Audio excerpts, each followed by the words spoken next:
Hi geniuses, welcome to the channel Science Wizard Pooja Ranjan. This channel is all about the science subject of classes 6th, 7th, 8th, 9th and 10th physics and chemistry. If you are new to my channel, you can subscribe to the channel for more science videos, and if you like the explanation, then please press the like button and you can share this video with your friends, family and the classmates. So the chapter which we are going to discuss today is of class 8, chapter 1, crop production. So इस chapter में basically हम discuss करने वाले हैं about the crop production. ठीक है. So crop को कैसे प्रोड्यूस किया जाता है, what are the steps which we can use in order to grow the crops, उसके बारे में पढ़ेंगे. नाउ सबसे पहली चीज कि हम तो किसान हैं नहीं, तो मैडम हमें ये चैप्टर क्यों पढ़ाया जा रहा है. ओके, सो बेसिकली ये इसलिए पढ़ाया जा रहा है because this is the basic need of every human being. And you don't know, अगर आपका बायोलॉजी में इंटरेस्ट हो और अगर आपका प्लांट में इंटरेस्ट हो, ओके, सो आप इस पे जाके रिसर्च कर सकते हैं and you can be a farmer too. Okay, so that's why you have to learn these basic steps. और अगर आप फार्मिंग नहीं भी करना चाहते हैं, आप अपने घर में सिर्फ प्लांट्स उगाते हैं, गार्डन है आपके पास, सो ये जो भी चीजें आप यहाँ सीखेंगे तो वो आप वहां पे भी अप्लाई कर सकते हैं. Now the next question is कि ये जो क्रॉप हैं इनको प्रोड्यूस करने की जरूरत क्या है. ठीक है. सो सबसे पहली चीज कि जो क्रॉप्स हैं उससे हमें क्या मिलता है, खाना मिलता है. नेक्स्ट चीज, खाने की क्यों जरूरत है, क्योंकि खाने से हमें न्यूट्रिशन मिलता है. न्यूट्रिशन की क्या जरूरत है, तो न्यूट्रिशन इसलिए चाहिए हमें क्योंकि न्यूट्रिशन से हमें एनर्जी मिलती है. न्यूट्रिशन हमारे नए सेल्स फॉर्म करता है, हमें ग्रो करने में हेल्प करता है. न्यूट्रिशन हमें बीमारियों से बचाता है. सो इसीलिए क्योंकि जो न्यूट्रिशन है हमें खाने से मिलता है और खाना हमें क्रॉप से मिलता है, इसीलिए क्रॉप्स को प्रोड्यूस करना जरूरी है. Now the next thing is that ये जो फूड है ये हमें मिलता कहाँ से है. So there are the two main sources of food. One is the plant and second one is the animal. Okay, so बहुत सारे लोग हैं जो प्लांट्स, जो वेजिटेरियंस होते हैं, they are totally dependent upon plant for their food, और जो नॉन वेजिटेरियन होते हैं they eat plant and animal both. So that's why the source of the food can be plant and animal both. Now अब वो जो science होता है जो कि डील करता है with growing the crops and rearing the animals. Okay, so crop को ग्रो करना is also a science. Okay, so the science which deals with growing the crops, मतलब बीज डालने से लेकर आपके हार्वेस्टिंग से लेकर आपके ग्रेन्स को सेपरेट करने तक. और दूसरा रियरिंग द एनिमल, मतलब जानवरों को पालना. Okay, for your own use, okay, for your food और फॉर डिफरेंट पर्पसेस. उसी को हम कहते हैं एग्रीकल्चर. अब एग्रीकल्चर जो है वो जनरली 1200 साल पहले शुरू हुआ था. तो उससे पहले जब एग्रीकल्चर नहीं था तो लोग कैसे जिंदा रहते थे, तो उस वक्त लोगों को नहीं पता था कि अनाज भी उगाया जा सकता है. तो लोग अपने खाने के लिए इधर से उधर घूमते रहते थे और जहां से उनको खाना मिलता था वो वहीं रुक जाते थे और फिर खाना खा लेते थे, इकट्ठा करके खाना खाते थे और फिर नेक्स्ट डे वापस, जैसे जानवर होते हैं ना, जानवरों को आपने देखा होगा कि यहाँ से खाना मिल गया तो आज यहाँ पर हैं, फिर अब उनको कल फिर से खाने के लिए जाना है क्योंकि they can't cook their food. Okay, just like animals today, human beings भी वैसे ही थे. ओके, वो क्या करते थे कि जो फल हैं या फिर जो सब्जियों के पेड़ हैं वहां से फल और सब्जियां तोड़ लेते थे या फिर जानवरों का शिकार करके खाते थे. उस वक्त उन लोगों को ये भी नहीं पता था कि आग कैसे जलाई जाती है, तो कच्चा ही खाते थे. अब फिर धीरे धीरे उन्होंने क्या डिस्कवर किया कि जब भी वो फल और सब्जियां खा के फेंकते हैं तो जो उनके बीज हैं वो मिट्टी में दब जाते हैं, और जो उनके बीज हैं वो जब वो मिट्टी में दबते हैं तो वहां पे नया प्लांट ग्रो हो जाता है. तो उनको लगा कि ये सही चीज़ है, क्योंकि जब जैसे ही बीज को मिट्टी में डालो और उसमें पानी और वो सब डालो तो ये तो नया प्लांट ग्रो हो जा रहा है. तो इसका मतलब कि हमें अपने खाने के लिए इधर से उधर घूमने की जरूरत नहीं है, हम एक जगह रह के अपना खाना उगा भी सकते हैं. ठीक है, and this was the beginning of the agriculture, और यहीं से खेती की शुरुआत हुई. अब क्योंकि इंसान को खाने के लिए इधर से उधर घूमने की जरूरत नहीं थी, वो एक ही जगह पर अपना खाना उगा के खा सकते थे, तो वहां पर वो क्या होने लगे, जो ह्यूमन बीइंग्स थे वो डोमेस्टिकेट होने लगे. डोमेस्टिकेट मतलब कि अब पहले वो इधर से उधर घूमते रहते थे, उनका कोई घर बार नहीं होता था, बट जब उनको पता चल गया कि भाई हम अपना अनाज खुद ही उगा सकते हैं, तो उन लोगों ने क्या किया, सबने मिलके भाई ये मेरा खेत है, ये मेरा खेत है, ये मेरा खेत है, इस पे मैं उगाऊंगा. और इस ढंग से फिर वहां पे उन्होंने धीरे धीरे अपने घर बनाने लगे और वहां पे रहना शुरू कर दिया और वहीं पर अनाज उगा के खाने लगे. आज के टाइम में नियरली पूरे वर्ल्ड की बात करें तो पूरे वर्ल्ड का जो 40% पॉपुलेशन है एग्रीकल्चर प्रैक्टिसेस करते हैं. और वो उसी पर डिपेंडेंट है as the source of their income. Okay, but अगर हम बात करें इंडिया में, तो इंडिया में आज भी 60% ऑफ द पॉपुलेशन जो है वो फार्मर्स हैं और वो खेती से ही इनकम जनरेट करते हैं। अब बात करें तो अगर मैं आज से 100 साल पहले की बात करूं, तो अब 12,000 साल पहले खेती शुरू हुई थी, ठीक है। अब इमेजिन करो, आज से 100 साल पहले की अगर मैं बात कर रही हूँ, तो उससे पहले जो खेती है उसमें धीरे धीरे कुछ कुछ चेंजेस होते थे, बट बहुत ज़्यादा कोई ऐसा ट्रिमेंडस चेंज नहीं हुआ था, ठीक है। बट पिछले 100 साल में बहुत ज़्यादा ट्रिमेंडस चेंज हुआ है इन द एग्रीकल्चर। बहुत ज़्यादा ट्रिमेंडस एडवांसमेंट हो गया एग्रीकल्चर, मतलब इतना ज़्यादा एडवांस हो गया है सो किसी भी क्रॉप के डीएनए लेवल तक जाके वो उसको चेंज करके नए वैरायटी ऑफ क्रॉप को डेवलप कर सकते हैं, नए वैरायटी ऑफ प्लांट को या फिर नए वैरायटी ऑफ एनिमल को डेवलप कर सकते हैं। जैसे एक एग्जाम्पल देती हूँ मैं कि जैसे घोड़ा है, ठीक है।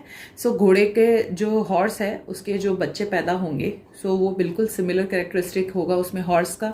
डोंकी है, डोंकी के जो बच्चे होंगे उसके में बिल्कुल सिमिलर कैरेक्टरिस्टिक्स होंगे डोंकी के।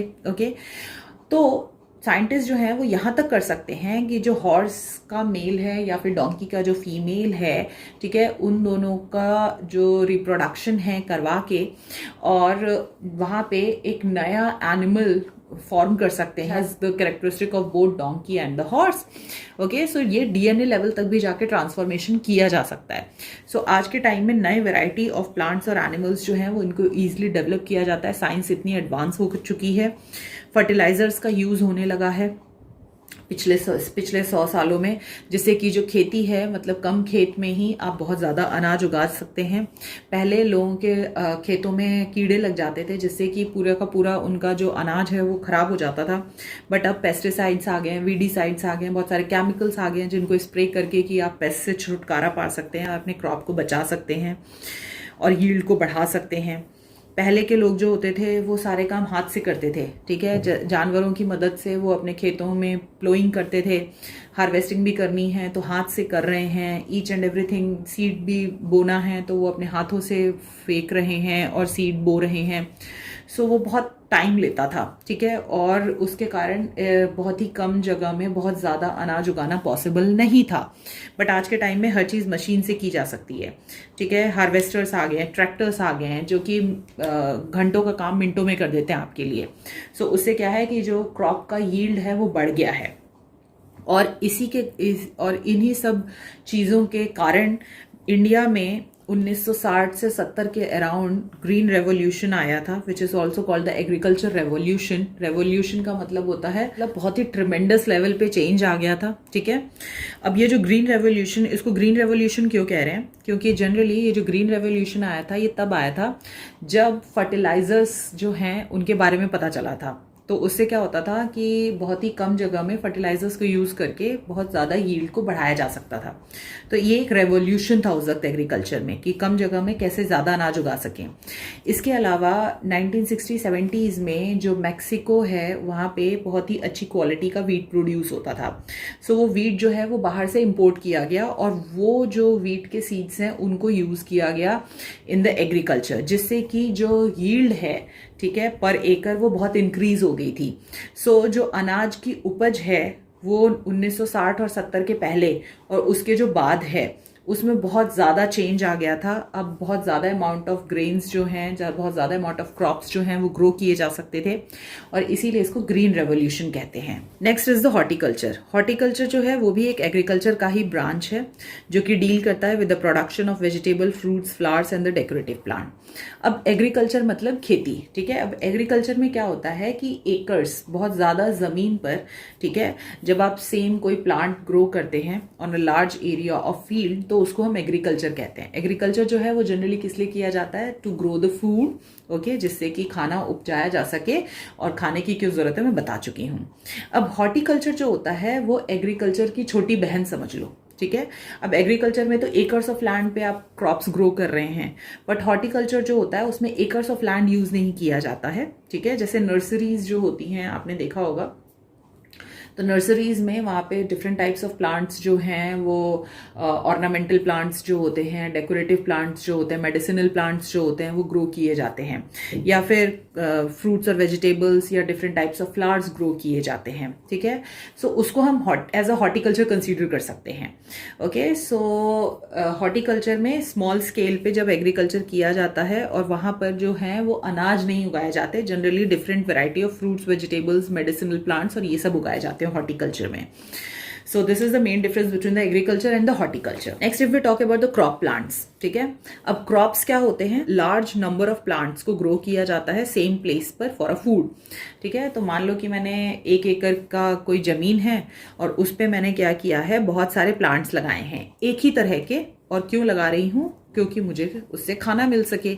सो उसको मैं क्रॉप कहती हूँ। जैसे कि अगर मैं बहुत सारे वीट के प्लांट्स लगा देती हूँ फील्ड पे, ठीक है, तो वो क्या बना देगा? Crop of a wheat. So इस ढंग से क्रॉप का मतलब होता है कि जब कोई भी एक ही वैरायटी का प्लांट बहुत ही लार्ज एरिया में डेवलप किया जब बहुत ही लार्ज एरिया में ग्रो किया जाता है फूड के लिए, तो we call it a crop, ठीक है। अब सबसे पहला जो क्रॉप है जो कि कल्टीवेट किया गया था, जो पैदा किया गया था, जो उपजाया गया था, सो वो था सेरल्स। ओके, सेरल्स मतलब कि जो अनाज होते हैं, ठीक है, जैसे चावल है, गेहूं है, मक्का है, बाजरा है, इनको अनाज कहते हैं हम। अब सेरल्स जो होते हैं, जैसे चावल का आप क्रॉप देखोगे या फिर आप वीट का क्रॉप देखोगे, ठीक है, तो इनके जो सेरल्स जो होते हैं, इनके जो प्लांट्स होते हैं वो टॉल ग्रासेस की तरह होते हैं, जिनको कि कल्टीवेट किया जाता है for the nutritious seed called the food grains, ठीक है। तो जो न्यूट्रिशियस सीड होता है उसी को हम फूड ग्रेन कहते हैं, जो कि गेहूं का प्लांट अगर उगाओगे तो उसमें जो बीज निकलता है वो क्या है? वो आपका फूड ग्रेन है, और वही हम यूज करते हैं एज अ फूड, ठीक है, जिसको कि हम आटा कहते हैं। अब ये जो फूड ग्रेन्स हैं ये प्रोवाइड करते हैं staple food for the people in nearly every part of the world. Now what is the meaning of this staple food? Staple food का मतलब होता है कि वो मेन सोर्स होता है, ठीक है, ऑफ द फूड। ज्यादातर वही चीज से डिफरेंट वैरायटी ऑफ फूड जो है वो प्रिपेयर किया जाता है, और डिफरेंट वैरायटी ऑफ मील्स जो हैं वो प्रिपेयर की जाती हैं और वही खाया जाता है। जैसे साउथ इंडिया की बात करूं तो साउथ इंडिया का स्टेपल फूड है राइस। वहाँ पे राइस से बनी हुई चीज़ें ज़्यादा खाते हैं लोग। नॉर्थ इंडिया की बात करूँ तो यहाँ पे लोग गेहूं ज़्यादा खाते हैं, तो स्टेपल फूड हो गया आपका नॉर्थ इंडिया का वीट। ओके, चाइना की बात करें तो वहाँ पे भी राइस ज़्यादा खाते हैं लोग, मैक्सिमम चीज़ें राइस से बनी हुई खाते हैं, तो that is the staple food of China. अब जनरली आपने देखा होगा different types of crops grow किए जाते हैं, क्योंकि मैंने सेरल्स की ही बात की थी, तो सेरल्स में ही आपने देखा था डिफरेंट टाइप्स ऑफ सेरल्स हैं, गेहूं, ज्वार, बाजरा, मक्का, ठीक है। अब इन सेरल्स को, इन क्रॉप्स को अगर आप क्लासिफाई करते हैं ऑन द पर्पस जिसके लिए कि वो ग्रो किए जा रहे हैं, सो सबसे पहले जो क्रॉप्स हैं वो ग्रो किए जाते हैं for the food. Okay, so जो क्रॉप्स हैं वो ग्रो होते हैं as a food for the humans and the animals. So सबसे पहले क्रॉप्स जो होते हैं वो ग्रो किया जाता है एज अ फूड, जिससे कि जो इंसान और जानवर हैं उनका पेट भरा जा सके। दूसरा होता है प्लांटेशन क्रॉप्स। प्लांटेशन क्रॉप्स में क्या होता है, जो क्रॉप्स हैं उनको लार्ज स्टेट्स में ग्रो किया जाता है और ज़्यादातर उनको बेचा जाता है दूसरे मार्केट्स में ले जाके, ठीक है। उनको सिर्फ खाने तक ही, अपने खाने के लिए ही ग्रो नहीं किया जाता है। और लास्ट है cash crops. So cash, as the name suggest, cash crops मतलब कि उन क्रॉप्स को ग्रो करने से बहुत सारा कैश आता है, पैसा आता है। तो ये वाले क्रॉप्स जो होते हैं वो जनरली फार्मर्स के द्वारा यूज नहीं किए जाते हैं, ये जनरली ग्रो किया जाता है फॉर अ प्रॉफिट ओनली, मतलब बेच के पैसा कमाने के लिए ही, ठीक है। जैसे कि कॉफी बीन्स होते हैं आपके, कॉटन्स होते हैं, ठीक है, तो ये फार्मर्स क्या करते हैं, दूसरों को बेच देते हैं और उससे उनको पैसा मिलता है और अच्छे अमाउंट ऑफ मनी मिलता है। जो क्रॉप्स हैं उनको आप क्लासिफाई कर सकते हैं according to the season in which they grow. So पहला तो हमने देख लिया कि भाई क्रॉप्स जो है वो किस पर्पस के लिए ग्रो किया जाता है, उसके बेसिस पे उनको क्लासिफाई करा। सो फूड क्रॉप है, प्लांटेशन क्रॉप है एंड कैश क्रॉप है। बट अब हम क्रॉप को क्लासिफाई करते हैं on the basis of the season in which they grow. या there are mainly two main seasons for cultivating the crop. So the first one is the kharif and second one is the Rabi. Okay, so ये 2 seasons हैं, इन 2 seasons में ही ज़्यादातर crops जो होते हैं वो grow किए जाते हैं। अब कौन से 2 सीजन्स हैं? The first one is the kharif and the rabi seasons. Okay, अब अगर हम पहली बात करें खारिफ क्रॉप की, सो खारिफ क्रॉप जो है वो कब ग्रो किया जाता है? सो सबसे पहली चीज़ याद रखनी है कि जो खारिफ क्रॉप होते हैं उनको बहुत पानी की ज़रूरत होती है। ओके, अब थोड़ा सा दिमाग लगाओगे तो कौन से सीजन में सबसे ज्यादा पानी होता है? सबसे ज्यादा पानी जो होता है वो बरसात के मौसम में होता है, ठीक है, जो कि समर के बाद आता है। So almost we can say that जो खारिफ क्रॉप्स होते हैं, ठीक है, उनको लगाया जाता है, उनको बोया जाता है in the beginning of the south west monsoon during the June and July. So आप सबको पता है कि जो रेनी सीजन है, जो बारिश है, वो कब आती है? जून जुलाई के टाइम ही आती है ना बारिश। तो क्योंकि इन क्रॉप्स को बहुत ज्यादा पानी की जरूरत होती है, तो इसीलिए इन क्रॉप्स को ग्रो किया जाता है जब बारिश का सीजन शुरू हो जाता है, और वो टाइम है जून और जुलाई। सो जनरली खारिफ क्रॉप्स जो होते हैं उनको पानी की बहुत जरूरत होती है, इसीलिए उनको समर या फिर आप रेनी सीजन भी कह सकते हैं, समर और रेनी सीजन, ओके, इसमें इनको ग्रो किया जाता है। अब जब इनको सो किया जा रहा है जून और जुलाई में, तो एटलीस्ट 5 से 6 महीने लगेंगे इन क्रॉप्स को ग्रो होने में, ठीक है। तो ये हार्वेस्ट कब किए जाते हैं? तो जनरली इनको हार्वेस्ट कर लिया जाता है जब फॉल सीजन आने लगता है, ठीक है, जब पेड़ों से पत्ते गिरने लगते हैं। सो जनरली ये जो टाइम होता है ये सितंबर और अक्टूबर का होता है, तो सितंबर और अक्टूबर में इनकी कटिंग कर ली जाती है।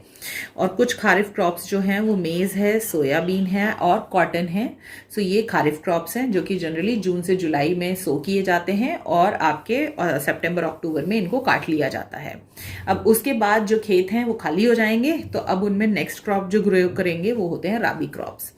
राबी क्रॉप्स जो होते हैं जैसे कि वीट है, ठीक है, इनको कब बोया जाता है? तो ऑब्वियस है इनको अगर सितंबर अक्टूबर में खारिफ क्रॉप्स को काट रहे हैं अपने खेतों में से, सो उसके बाद आप राबी क्रॉप ग्रो करेंगे। सो राबी क्रॉप्स जो होते हैं वो जनरली विंटर सीजन क्रॉप्स होते हैं, इनको ठंडियों में उगाया जाता है, इनको बहुत ज़्यादा पानी की ज़रूरत नहीं होती है। सो इनकी सोइंग जो होती है वो अक्टूबर से दिसंबर तक के बीच में की जाती है। तो इनको भी 4-5 महीने, इनको भी 5 से 6 महीने लगता है इन ऑर्डर टू ग्रो, और फिर इनकी हार्वेस्टिंग की जाती है मार्च से अप्रैल के बीच में, ओके। जो राबी क्रॉप्स हैं वो ग्राम है, मतलब कि जो चने होते हैं आपके, फिर जो मटर है, जो मस्टर्ड है, सरसों, लिंसीड्स हैं। So these are the Rabi crops. So Kharif और राबी में एक ही चीज़ याद रखनी है कि जो खारिफ क्रॉप्स होते हैं वो रेनी सीजन क्रॉप्स होते हैं, उनको रेनी सीजन में ग्रो किया जाता है क्योंकि उनको बहुत ज़्यादा पानी की ज़रूरत होती है।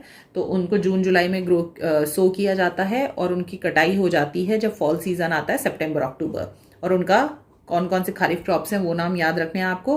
और उसके बाद राबी क्रॉप्स ग्रो किए जाते हैं, वो ठंड में सो किए जाते हैं, और गर्मी आने वाली होती है तब तक उनको कट कर लिया जाता है। अब आपके जो खेत हैं वो मार्च अप्रैल से लेकर जून जुलाई के बीच में फ्री हैं, ठीक है।